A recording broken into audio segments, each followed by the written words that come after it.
Hiya! Welcome to LSB Feaster's radio channel and travel corner, where we keep great radio from the past alive. Today we're going to New York and 710 WOR with master storyteller Gene Shepherd. If you've never heard Gene's show, it's amazing.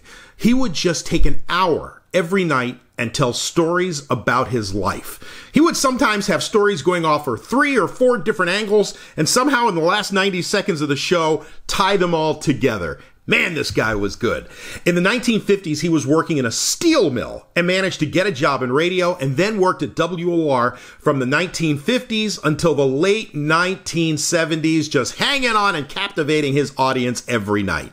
He wrote several books, in fact. Wanda Hickey's Night of Golden Memories and Other Disasters, A Fistful of Fig Newtons, and my favorite, In God We Trust, All Others Pay Cash. He actually managed to get himself into TV and did several shows for PBS and public television in the 1970s, including my favorite, a show called Shepherd's Pie. Fascinating show if you ever get to find it on YouTube. And for many, Gene is best known for his 1983 movie, A Christmas Story. If you've ever seen that movie, Gene wrote that movie, and the whole movie is a collection of his stories that he told over the radio for many years about his alter ego, Ralphie, which is supposed to be Gene when he's a little kid. If you've never seen the movie and listen to Gene narrate the movie, it sounds just like his radio show. If you like what you hear, give it a thumbs up. Feel free to subscribe to the channel, and after you do, smack that bell, and you will be notified whenever we post anything new. All right, get comfortable for an hour of Gene Shepherd on 710 WOR New York.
Jó estét kívánok, kedves hallgatóim! Ja, das ist ein... Jó estét kívánok, kedves hallgatóim! 1, 2, 3!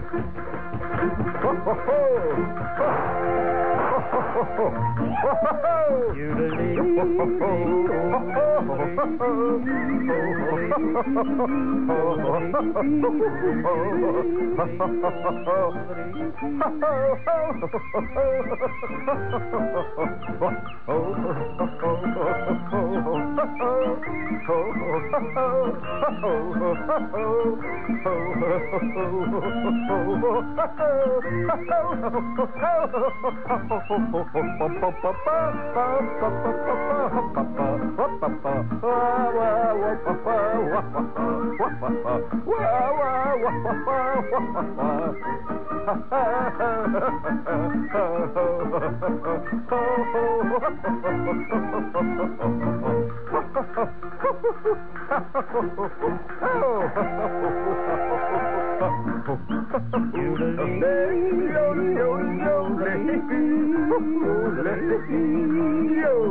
Oh, you know, sometimes you start that, you never can quit.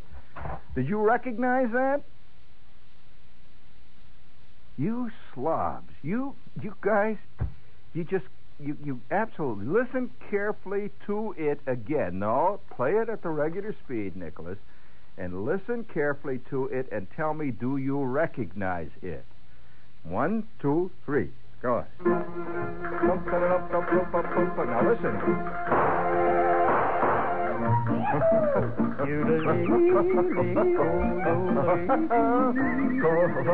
Now listen carefully.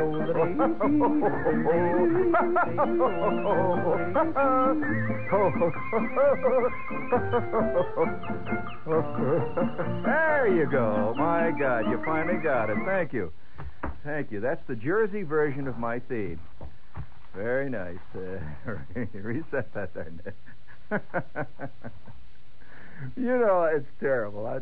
Just terrible. That one of the worst piece of music I ever heard in my life. But that actually is the Jersey version of my theme. You know, it's a real foot stomping polka. Guys sitting around swigging down the Schaefer and yelling and hollering. And that's what it is. Did you recognize it, Nick? After I tell you, of course. You notice I handle that Polish polka stuff real great? Well, I'm going to give you... I shouldn't really bring this stuff up at this point, because right now, I might say this, Nick, I'm gaining a foothold in the official world. It's, I'm clinging on the edge of the cliff, but gaining a foothold. As a matter of fact, I'm walking along 48th Street today, or actually walking along 5th Avenue. And you know, at the corner of 5th Avenue and 48th Street, there's a fantastic Brentano's bookshop there. Well, whose book do you think is piled up right next to the Greek columns? That's right. Ferrari in the bedroom, right next to Jonathan Livingston. What the hell is that damn bird? Yeah, there I am, right there. And me and David Halberstam, all the other official people. So I really shouldn't be doing this polka stuff.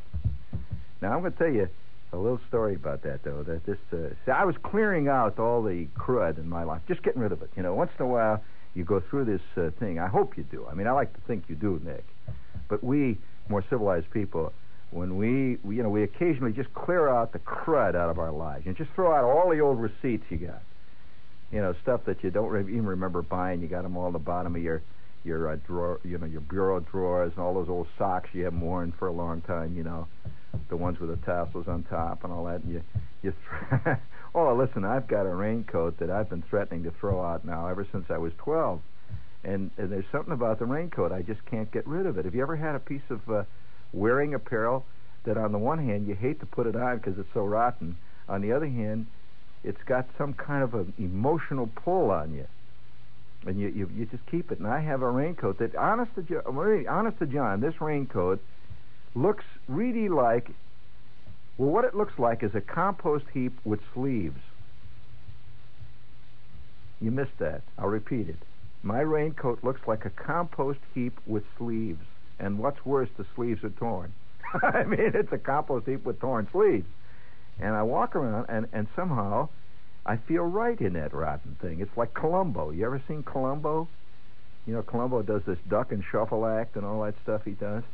And somehow that raincoat... And by the way, that raincoat has, I'm sure, among other things that I've had in my life, has always succeeded in creating in the impression of official people who see me in this raincoat that Shepard is nothing really more nor less than a bum on the verge of, just going all out and being a real bum, sitting around down in the Bowery and hollering and drinking Thunderbird and yelling and, hoping for another quarter to come my way. But now I'll give you a little story, though, about that piece of music there, in case you're interested in that story. I know you must be, but it does have a history, and so damn little in our world has a history. So when we do have a little history, might as well talk about it.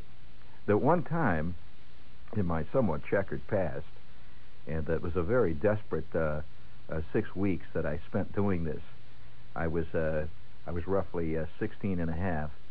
I got a summer job as the only English-speaking announcer on a completely foreign radio station. I mean, it wasn't in another country. It was in Chicago, as a matter of fact. But all their broadcasting, well, that's a foreign country to many of you, but it to us was home. I mean, to the Lower Slavovians, I guess Lower Slavovia is home. And you come on, get off my back. I like them schmooze. And nevertheless, I worked at this radio station, and it was one of these stations that believed that experience is what makes a man a success. So they gave me plenty of experience. I started at 5 in the morning, and I would finish at midnight. 7 days a week. Got a hell of a lot of experience. Well, are you kidding? Any place that gives you experience isn't going to pay you. No way. In fact, they would be pained whenever the subject to pay would come up, because this was considered, in a sense, it was considered bad taste around there. They never talked much about money, but they talked a lot about getting to work on time. So it was in the back of a Chevy agency, this radio station was. And they had a room, where they had kept all the old rags that they wiped off motors and stuff. Actually, and that's the funny part of it, is that they had not given it over completely to a radio station, the studios. So there would be cans of number 30 oil, would be lined up on the walls of the studios. So right in the middle of a show, this guy wearing coveralls would come in and get 4 cans of number 30 W oil and run out. And he'd just run in and grab it and run out. You're right in the middle of a newscast or something. Didn't make any difference. And we had a wind-up turntable, 2 wind-up turntables, actually. And our microphone, only one mic. They had a microphone there. And this microphone apparently is one of these mics, that when you buy a tape recorder from Sears, it says with microphone. Well, that was one of the microphones from one of those things, see? And they had put it on a stand. It was the stand, and I'm not kidding you if you think I'm being funny, but the stand was a converted stand for a canary cage. Have you ever seen those stands that stand up and they have a hook on the top, and they hang a canary on it? Have you ever seen that, Jerry? Well, they had gotten one of those someplace, the Salvation Army or something, and they had cut the hook off, and the guy soldered on the hook, the blunt end of the hook, he soldered a screw connection, and our microphone was screwed into that. And it was kind of nice. Gave a little kind of style to it, because it had little raised on the base. It had little raised canary birds running around the bottom of it, and it was totally foreign language broadcasting. In fact, our radio station the frequency was interesting. The frequency of this radio station, the point on the dial, was so far down the dial that we used to get interference from the police calls. Every once in a while, I'm not kidding, there would be interference. Would break right into the middle of your newscast. And so people were getting real live news often, listening to our show. Loose on Diversity Boulevard. And they're right in the middle. We didn't know it at the time, but we were getting the hottest news in town. We were getting the flashes right on the newscast. So we had these great big, they were tremendous, had been parts bins all around the walls of this room where the radio station was. But now each bin had a label on it. And they were metal bins. And they had slots where they had kept stuff like cylinder heads were in this one slot, and pistons were in this slot, exhaust systems were hanging from here. Well, each one of these bins now had a name on it, and the name was a different. First one slot said, the one by the door said Polski. Well, that was all the Polish records were in that. See, and the next one said the Honyak, which meant all the Hungarian records were in this one. See, and these guys would come in, and I don't know where they came from, but they were very official-looking guys. Would come in, and they would do their shows. They said very little to me or to anybody else around there. I was the English-speaking announcer, so they had nothing to say to me. All I did was occasionally give the station break between the shows. And it was my job to introduce them, Nick. I would introduce them. So, it would go like this, see? On would come the theme. It's now 3:30 in the afternoon. And the theme would come on like this.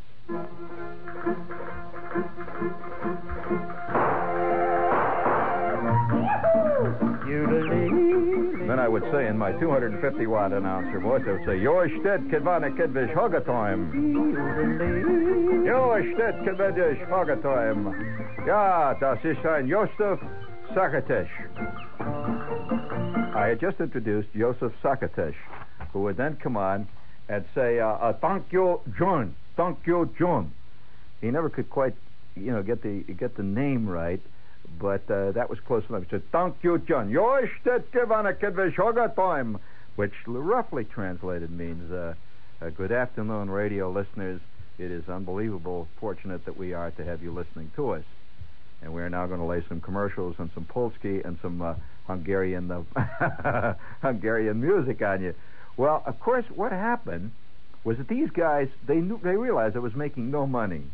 This, by the way, is WOR New York. Yes, indeed. So they realized that I was scratching, see? So they would come in every well, you can't get away from it. It will out, friends. And so every day these guys would come in, and they were great guys, especially Joseph Sakitis. It was not spelled that way. It was a complex Hungarian name. But Sakitis would come in every afternoon about 5 minutes before his show, and he always wore white suits. I had never seen this before. Really, he wore white suits with the, really white suit. And he was big. He was a huge guy, and he had a bald head, very bald, and he wore rimless glasses, and he looked almost exactly like Sidney Greenstreet. If you can imagine Sidney Greenstreet, you were imagining Cornelius Joseph Sakitis.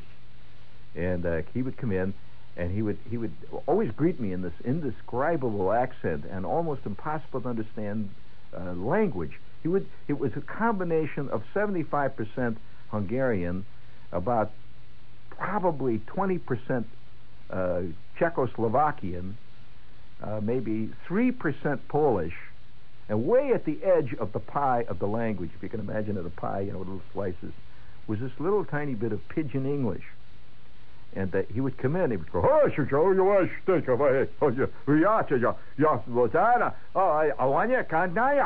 I'd say, and he would say, yeah, good. And he would point out of the window. Always point out the window. He would point at the sky, and he would say in Hungarian, he would go, which means it's going to rain. Which it always was over that radio station. Rain year in and year out there. And at that point, he would lay on me, because, see, I introduced his show, he would lay on me what he considered, I guess, would be his tip for doing the show. He would give me this big, he always came in a basket, see. His wife would fix these fantastic Hungarian cookies. Man, he'd give me the cookies, see. So I'd enjoy the cookies. And then the next show would be this guy named Kazimierz would come on. And Kazimierz Wallachek would do the Polish show. Well, he would lay these Polish sausages on me. And then the Greek guy would come in. Yeah, the Greek guy. We had a Greek guy came in, and the Greek would, he was named, he had a great name. And he would come on. He would give me these Greek, this Greek, have you ever had baklava? This Middle Eastern stuff. He'd always bring in this baklava. They always bring me food, see? So I would take it back, and I'd sit around, what are you going to do with this? And in the back, and they gave me this little room where I could wait in there while they were doing their show. It was a little broom closet, see? And I'd sit back there surrounded by all my goodies for the day. And I'd say by 4 o'clock, there was no way I could look at anything to eat. You know, it started out at the crack of dawn. The earliest show we had, which is a really, really early show, because apparently these guys got up very early in the morning. There's certain types of people get up like earlier than other people. For example, Viennese people never get up early in the morning. You know, this is a very sybaritic crowd. And we actually had a Viennese show on, which came like about 9 o'clock at night when they were all up and drinking their coffee with the whipped cream and, eating their torts. And so that was the Viennese show. But who do you think got up earliest in the morning? That they were on like 6 o'clock in the morning, and apparently they were all listening.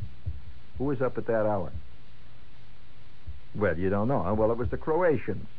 No, the Croatians, for some reason, there's an unrest in the Croatian soul, which causes Croatians to get up at the crack of dawn. Maybe it's from generations of feeding pigs or something. And so, yeah, they're up at the earliest hour of the morning, and the Croatians are calling in. And they used to have request shows where these Croatians would call in and request a Croatian piece of music. And he only had the same records all the time. There's no such thing as the top 40 in the Croatian world or the Hungarian world. They keep playing the same records over and over again. They have about 25, maybe 30 records, and guys would call in, and they would charge them for it. And so, you paid $1 for a regular request. Now, if you wanted it dedicated for a birthday, it was $2.50. That's the truth.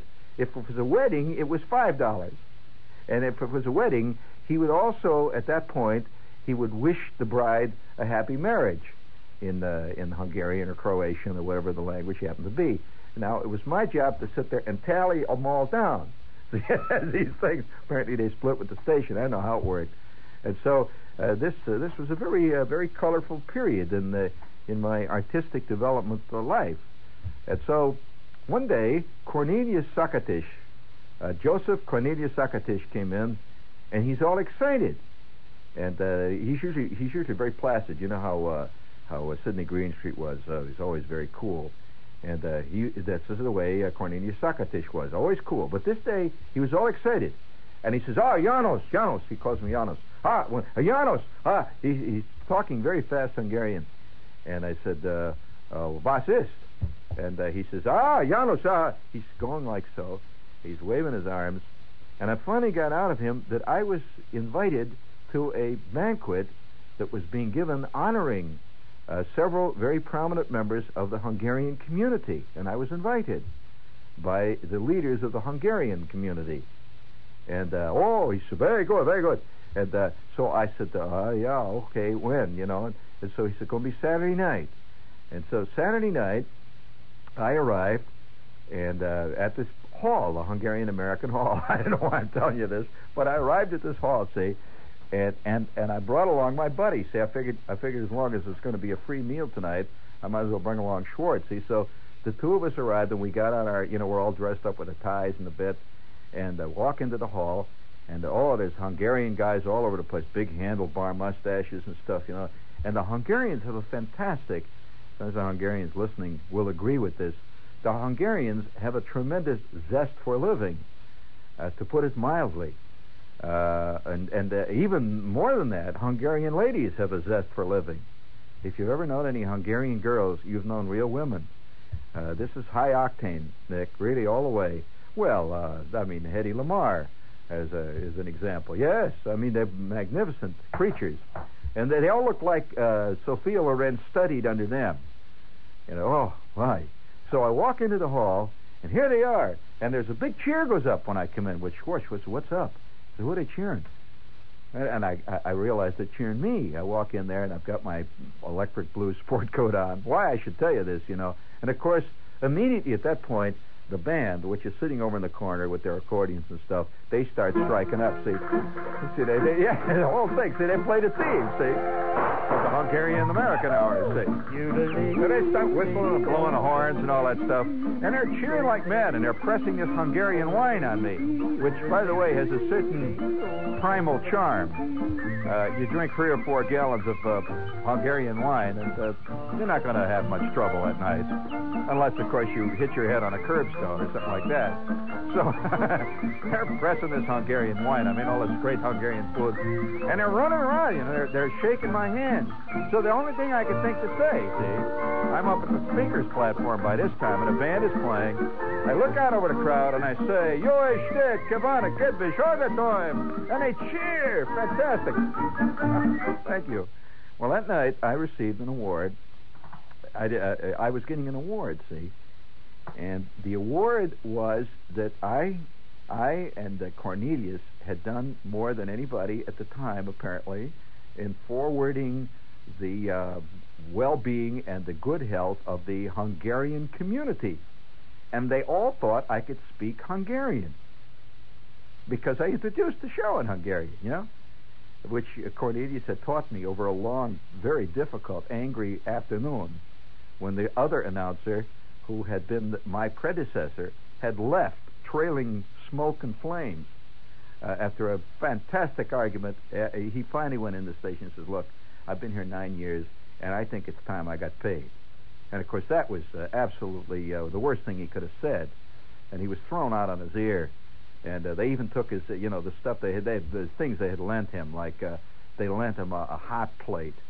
And they took his hot plate back, you know, where you could cook your Heinz and Campbell's pork and beans, which you lived on. So they took his hot plate away, and he ran out into the street. I remember that announcer, Ed. And that was how I got my job. So I had to learn 9 introductions. There were 9 languages on the station, and I had to learn 9 introductions. And since that was all I did on the station, I learned them well. And I still know all 9 of them. And some night, when I'm really feeling really feeling the groove here tonight, some night, Jerry or Nick, you can prevail upon me to give 9 different introductions to 9 languages. What 9 were they? Let's see if you know. All right, you already know Hungarian, and you know the Polish. I had the Polish thing. What else? Greek, yeah, there was a Greek one. What else? Croatian, of course. We opened the station with Croatian. And that was always exciting. I would play the Star Spangled Banner. And believe it or not, they had a Croatian version of it. Have you ever heard anything like that? That's right. We played in the morning. They played the Star Spangled Banner, and there was a band playing it, and there were Croatians singing the Star Spangled Banner. So, all right, now you got it. You got Croatian, you got Greek, you got Hungarian, you got Czechoslovakian. What else? Come on. What? Polish? That's right. What else? Ukrainian, okay, of course. And if you do a Ukrainian hour, you cannot get away with doing a Ukrainian hour without having a Lithuanian hour. Because at which point, if you did that, you would have a riot on your hands. So we did a Lithuanian hour. And all right, go ahead. And while you're thinking about that, this is Shepard introducing the House of Chant commercial, which is an elegant Chinese restaurant here in town, and I would like to recommend it highly. It's at 52nd and 7th Avenues. And I'm not going to ask you to go in and order your food in an elegant Mandarin dialect. It might embarrass some of the waiters down there who only speak low Cantonese. However, the food is elegant, and you'll enjoy it. And if you're going to a theater that night, make sure that you tell them that.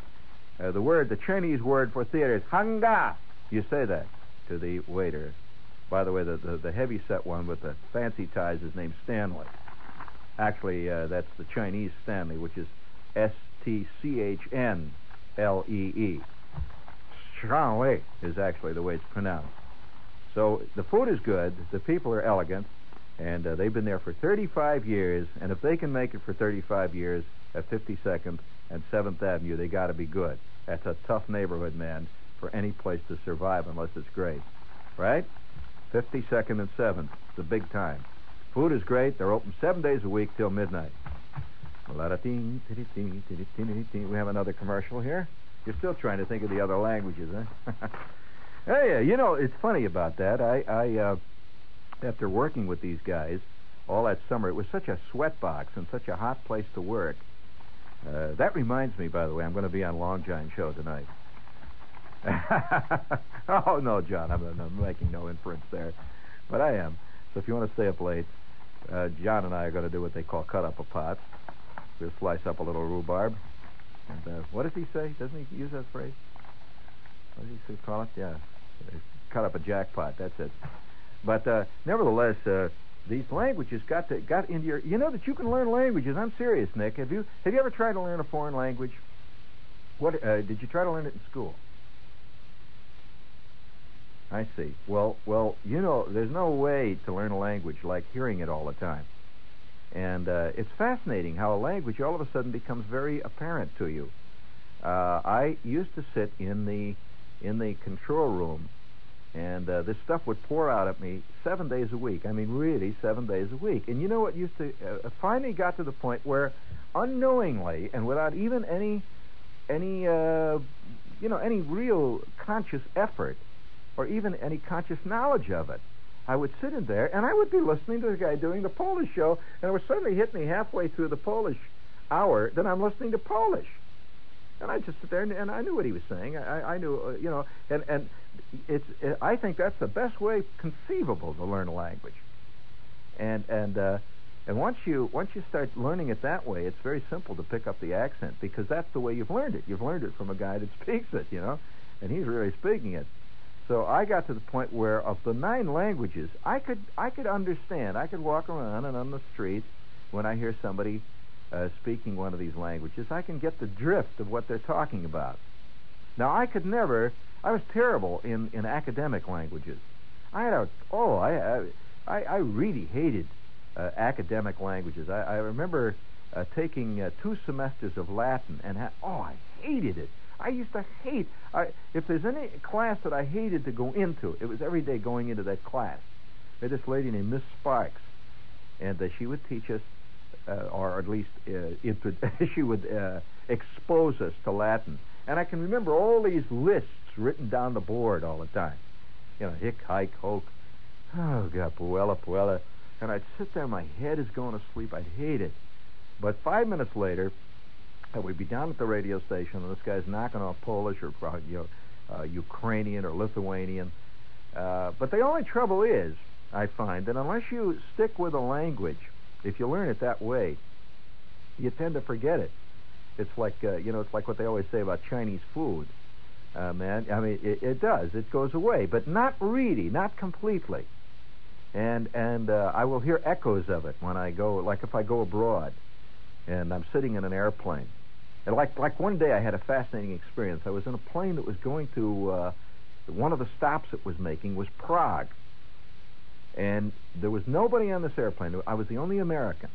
And there were these people sitting around in front of me and in back of me in the plane, and we were riding along, and they were talking, they were, of course, speaking Czechoslovakian. And they assumed that I could not understand Czechoslovakian. Apparently, I have the map of southern Illinois and northern Indiana printed on my face, and I'm sitting back there. Well, I could not understand. Honestly, they were right. I could not understand Czechoslovakian, but I could get the general drift of it, of what they were saying. And I could hear words once in a while I'd pick out. You get key words like look and hear and listen. Words like them, they, words like food, just general words. You hear these things going on. And that night, though, at the Hungarian American Hall was a fantastic night, because these guys had all been drinking Hungarian wine for about an hour before I showed up. They were really feeling great, and so I got right in there. I've never been known to be backward at a party of that type, so I got in the middle of all this. I'm eating the Hungarian food, and every time one of these guys would come up to me and he'd grab my hand, of course these listeners, grab my hand, and he would say something very effusive in Hungarian, and he always wind up Janos, which is the Hungarian gene, believe it or not. He'd say Janos, and I would laugh, and I would say, oh, yo, shtet, kavana, kedvish, and he'd laugh, because this is the introduction to the show. It would be like, it would be like Jackie Gleason saying, oh, how sweet it is. and they love it. They recognize this, and they thought that I was just saying this, but I could have said a hell of a lot more if I wanted to. So I left that hall trailing glory. And, oh, man. And I also got a fantastic date with a Hungarian girl, which will form the basis of a show which we will tell some night when all the kids are in bed. However, that's another show. But, hearing this thing here, this polka, it got to the point where I knew all the various polkas. There's a whole great list of classical polkas that the Polish dig and the Hungarians, not too much the Hungarians, but they, that's part of it. But that whole Middle Europa scene, and the polka seems to be the basic, the basic thing that runs through it. And some are great, like for example, America the Beautiful polka. Have you ever heard that one? Yeah, this is an America the Beautiful. There's the Dawn Patrol polka. You ever heard that one? Have you ever heard the Colonel Bogey polka? Yeah, and all these things they made into polkas. Now the polka that most people know, of course, is very primitive ones like the Beer Barrel polka, which incidentally is a legitimate polka and was a very big hit many years, apparently long before it became a pop tune. But that was a big thing. So I got really involved in this stuff, and the polkas, I got to the point where I hated polkas so much because it was all wrapped up with this whole place. It was hot in there every day, and the guys that were coming into the car place would look in with these dumb looks, watching our wind-up turntables going around, and I'd start at 5 o'clock in the morning, and I would wind up late at night, and the sound eternally, the sound of polkas all the time. And every time I hear bum ba dum bum bum bum bum ba dum bum bum bum bum bum bum bum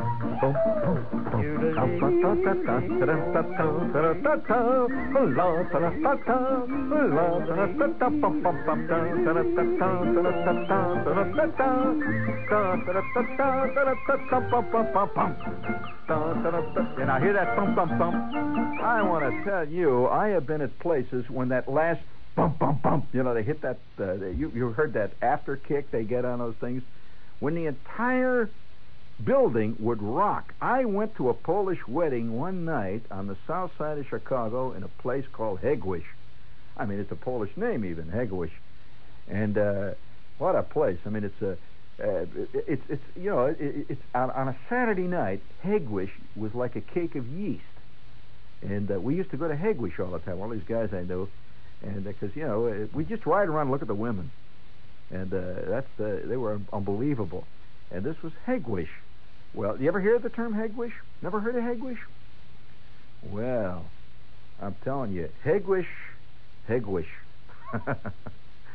funny. I just assume everybody knew about Hegwish. Do you know that in this country, you may not know this.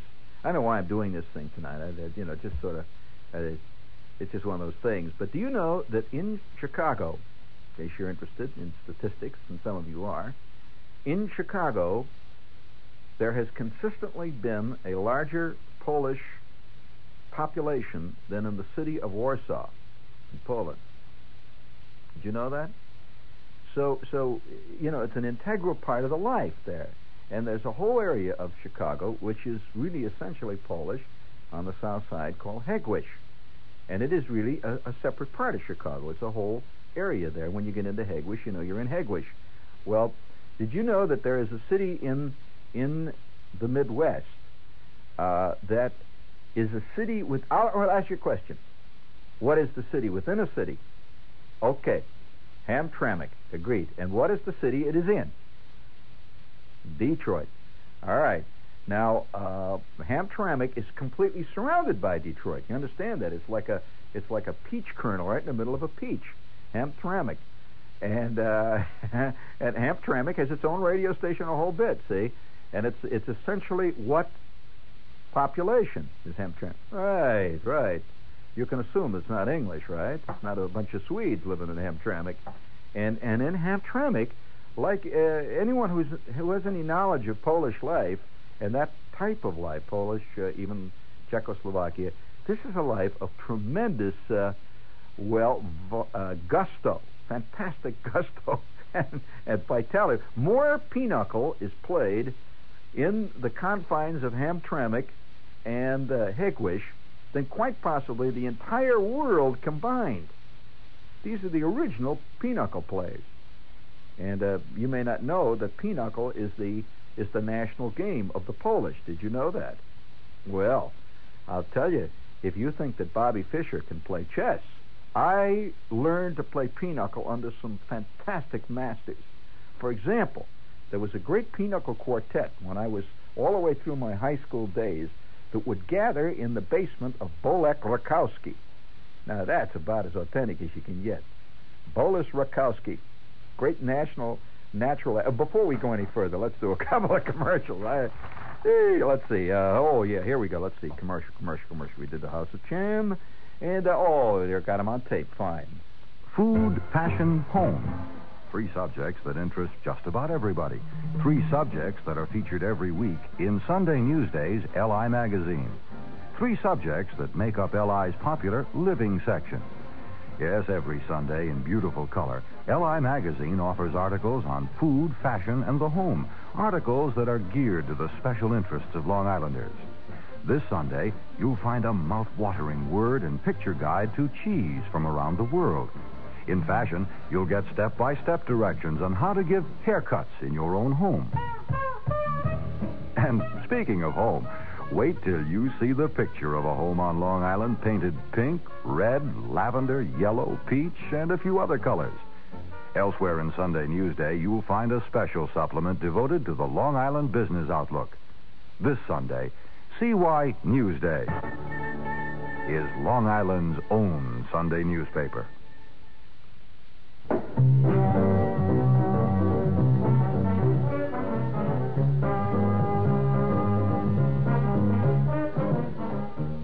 In the current issue of TV Guide magazine, as television prepares to broadcast the epic film Lawrence of Arabia, Lowell Thomas provides his personal recollections of the life and times of T.E. Lawrence. In the same issue, sports writer Melvin Durslag zeroes in on the NBA's tiny giants, the small men under 6'2", who are surviving in a big man's game. TV Guide's cover story profiles Michael Ontkean of the Rookies. A few years ago, he had a chance to chase a puck for the New York Rangers. Instead, he chose to chase bad guys as one of the Rookies. Michael Ontkean, featured this week in TV Guide, America's biggest selling weekly magazine. TV Guide, on sale everywhere. All right, I'll ask you. You know, that was an interesting spot listening to that, because I happen to know Lowell Thomas. And I wonder how many people are aware of the fact that the phrase Lawrence of Arabia was created by Lowell Thomas. Did you know that? That there was no such thing as Lawrence of Arabia until Lowell Thomas coined the phrase. There was just a colonel, a British colonel, operating in what was then apparently Arabia during World War I. And he was what we would call probably today a guerrilla leader. But he was not called Lawrence of Arabia. He was just simply a Colonel T.E. Lawrence of the British Army. And Lawrence was assigned to him as a correspondent in his early days as a newspaper reporter. And he wrote a book called Lawrence of Arabia. And that caught all over the world. And that's how this guy got called that. He would have been totally unknown if it wasn't really from the world at large. If it wasn't for Lowell Thomas. I talked to Thomas about him too. So, he says he's nothing like Peter O'Toole. The first thing he says, he's nothing like Peter O'Toole. He's totally different. And he says there's a lot of balderdash around about Lawrence of Arabia. He says very little of it has any relationship to the real one. And who would know better than Thomas, who was there? Hey, speaking of they mentioned here athletes that have made it, who is now acting. I'll ask you a question, Nick. What actor who does TV stuff and also occasionally a movie is an ex-St. Louis Browns second baseman? St. Louis Browns second baseman? Now, there's an interesting question. We'll leave that just sit for a while. Okay? And by the way, did you ever look up Chuck Connor's record? Uh-huh. How many home runs did Chuck Connors hit during his career? I can tell you exactly. 7 during his career, which really was only 2 years long. What was his average? Reasonable. But who was the second baseman? You know, I was going to tell you one more thing before we leave the subject of the Polish and pinochle. One of the great compliments of my career as a kid, as a person, as a walking around guy, was the time that I was invited to become part of this fantastic pinochle quartet. Olis Rakowski, Frank Paswinski. There's a couple of authentic names, right? And Stash Wozniak. Great. I mean, these guys were to the pinochle world of the male kid, age 14 world. They were like Bobby Fischer to chess. These were past masters. These guys remembered every card that had ever been played since their 3rd year. As 3-year-old kids. Unbelievable. And I became part of that fantastic quartet that would play pinochle down in Boris Rakowski's basement every night while his mother cooked cabbage on the stove right next to us. I mean, stuffed cabbage. What is stuffed cabbage called in Polish? Oh, come on. Well, you don't even deserve to know that. This is one of the great gustatorial treats of the world. Real Polish stuffed cabbage. It's enough to bring, it's a fantastic aphrodisiac, by the way. Unbelievable. Oh, yeah. I mean, after a couple of great big wallops of Polish stuffed cabbage, I remember one time meeting this girl named Helene Kubiak. Oh, well, these are things that you shouldn't even know about. I'm not going to talk about this.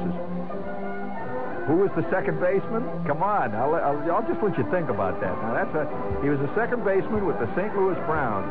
He's now an actor.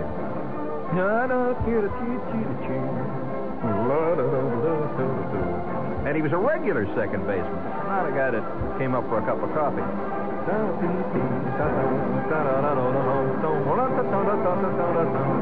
Yeah. This is WOR New York.